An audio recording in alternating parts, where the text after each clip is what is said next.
The Valley of Tears is the name given to an area in the Golan Heights after it became the site of a major battle in the 1973 Yom Kippur War, known as the Valley of Tears Battle. Although massively outnumbered, the Israeli forces managed to hold their positions, and on the fourth day of the battle the Syrians withdrew. Background: the Golan Heights are made up of a 1240 square kilometer volcanic rock plateau perched above the Hula Valley and the Sea of Galilee to the west, the Yarmouk Valley to the south, and bordering on Mount Hermon to the north. Israel in the 1967 war had advanced against the routed Syrians until her defensible line was reached, a string of extinct volcano cones that commands strategic views of all northern Israel on one side and of Damascus on the other. The 1967 ceasefire line was known as the Purple Line, and marked the end of the no-man's land separating Syria from the now Israeli-occupied part of the Golan,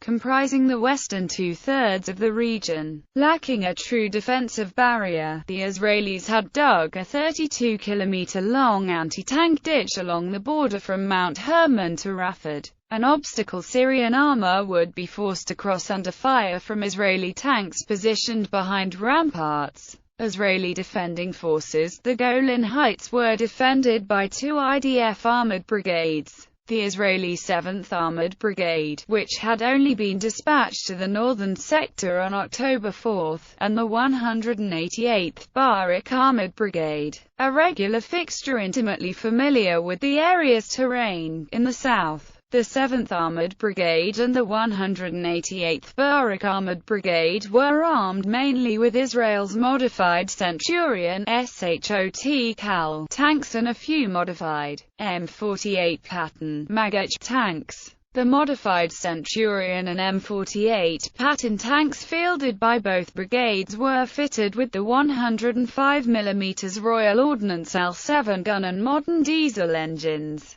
Syrian battle plan and forces: the Syrian plan called for 3 mechanized infantry divisions in BTR 50 armored personnel carriers supported by 900 tanks, to breach the Israeli lines, opening the way for the 1st and 3rd armored divisions to move in with their 500 tanks to capture the entire Golan Heights before Israel had a chance to mobilize. When the battle began, approximately 400 of the Syrian tanks were T-62s, the most modern Soviet bloc tank at the time, equipped with a 115 mm smoothbore gun and infrared night fighting capability. The balance were T-54s and T-55s armed with 100 mm guns. For months before the attack, Syrian forces worked on creating a false sense of security among the Israelis by repeatedly removing their tanks' camouflage netting and arranging their tanks in battle formation below the Golan Heights. The Syrian tanks would remain in formation for a few days and then return to base. Syrian attack: on the 6th of October 1973, the Syrians launched simultaneous attacks in the north and the south and attacked the 2 Israeli brigades and 11 supporting artillery batteries with 5 divisions and 188 batteries.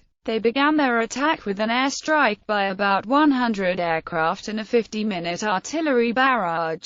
The Syrian mechanized 7th Infantry Division attacked the Israeli 7th Armored Brigade in the northern area between Mount Hermonot and a southern ridge, known as Busta in Israel, or Tel el-Mekafi in Arabic, a narrow front soon to be known as the Valley of Tears. The Syrians started the offensive with mine-clearing tanks and bridge layers leading the way to overcome the Israeli obstacles. They gained much ground at the start, but failed to move tanks across the anti-tank ditch. Only at night did they penetrate the Israeli defenses with the help of night vision equipment that the Israelis lacked. Initially, Israel was able to deploy only 176 tanks, Shots and Magaks used by the Barak Brigade in the south and the 7th Armored Brigade in the north. The next day, the Syrians mounted a second attack, and at one point in the engagement less than 40 Israeli tanks, of which the Barak Brigade only had 15 serviceable ones, were facing approximately 500 Syrian tanks.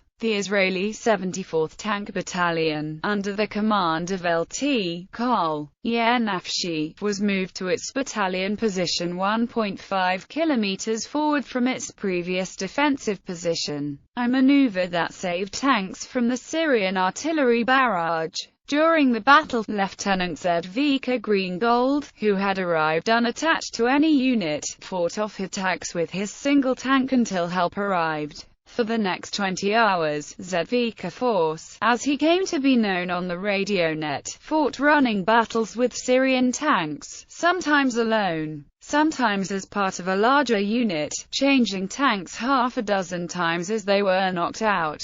He was wounded and burned but stayed in action and repeatedly showed up at critical moments from an unexpected direction to change the course of a skirmish. The Syrian force split into a two-pronged advance. Colonel Tewfik Jehani's 1st Armored Division moved northward toward the Golan Command headquarters of Maj. Gen. Raphael Eitan, situated at Nafek on the road leading down to the Bnot Yaakov Bridge, over the Jordan River and into the Israeli hinterland. The second prong of the Syrian attack, spearheaded by the 46th Armored Brigade of the 5th Infantry Division, moved south from Rafid on the southern access road toward El Al, with units breaking off toward the north in the direction of the Arak Bridge at the northern tip of the Sea of Galilee. Every Israeli tank deployed on the Golan Heights was engaged during the initial attacks. Reservists were alerted and began to arrive at the scene and were sent to the front as soon as they arrived at army depots.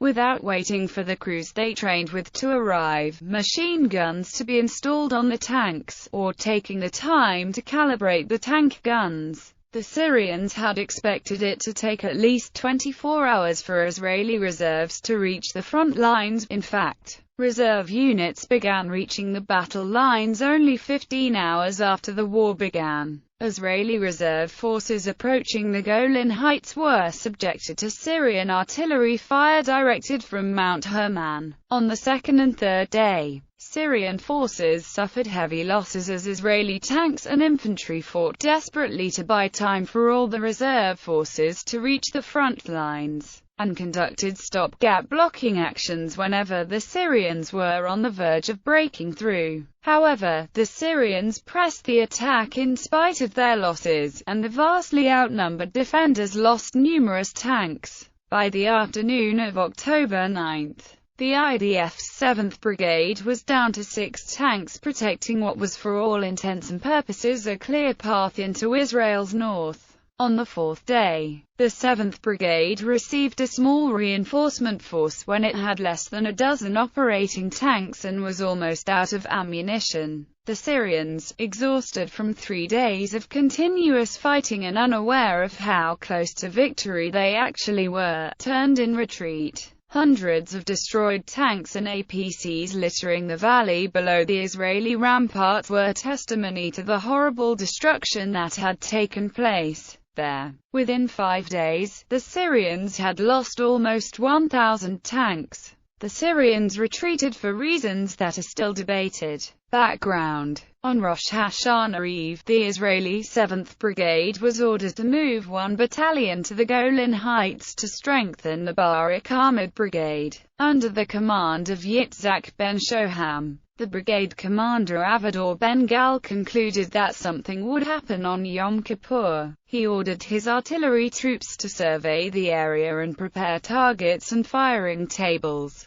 He held a meeting with his battalion commanders to go over the main points of the operational plans that were previously implemented in the Israeli Northern Command. Without notifying his superiors, he took them on a tour of the front line. By 1200 on Yom Kippur, the 6th of October, the brigade was concentrated in the Nafak area. Nafak was an important military base at the junction of the Petroleum Road, which crosses diagonally the northern Golan Heights, and a road which leads down to the strategic Bnot Yaakov Bridge over the Jordan River and into northern Israel. Israeli intelligence estimated that Syria had more than 900 tanks and 140 batteries of artillery immediately behind the Syrian line. The Syrian 7th Division was one of the units ready to attack. The actual number of Syrian tanks was about 1,260. Each Syrian infantry division had one infantry brigade, one mechanized infantry brigade, and one armored brigade.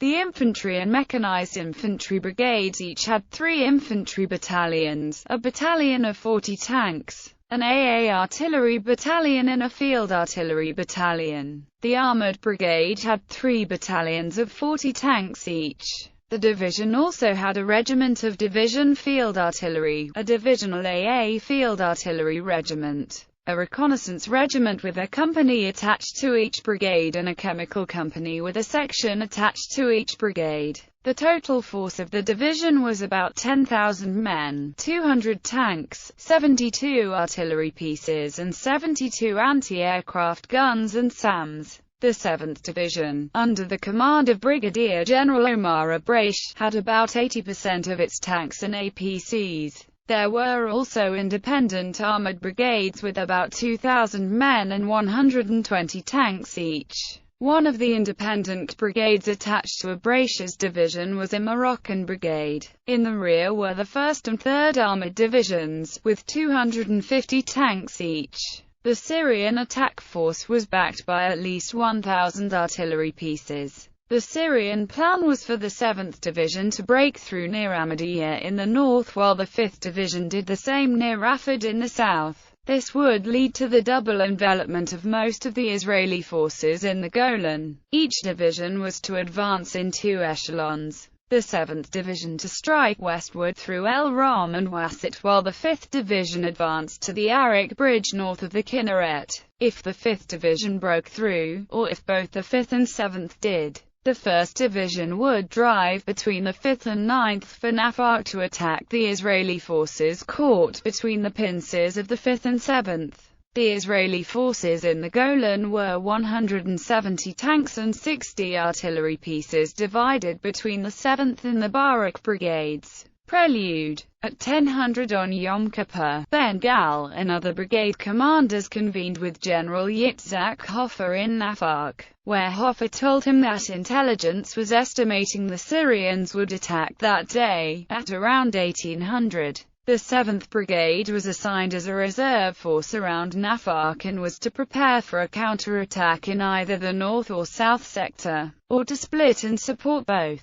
Ben Gal then drove to meet 1 battalion in Sindiana and address the officers. He called an orders group at Nafaq for 1400, assuming it would give his 2nd Battalion enough time to organize. As they gathered to wait for him, the Syrian artillery and planes began to attack. Ben Gal's men ran back to their battalions while Ben Gal moved the headquarters out of the camp. After an hour, he was ordered to move to the northern sector in the Kunitra area and to transfer the 2nd Battalion to the southern sector, under command of the Barak Brigade. The 7th Brigade was left in charge of the northern sector from Kunitra northwards with 2 battalions. As part of his usual strategy, Ben Gal decided to maintain the reserve force, and began building a 3rd battalion. He transferred a company from 1 battalion and placed it under the command of his armored infantry battalion, thus creating a 3rd battalion framework with tanks. With reinforcements, the new battalion gradually became a proper one. Ben Gal now had 3 battalions available for maneuvering purposes.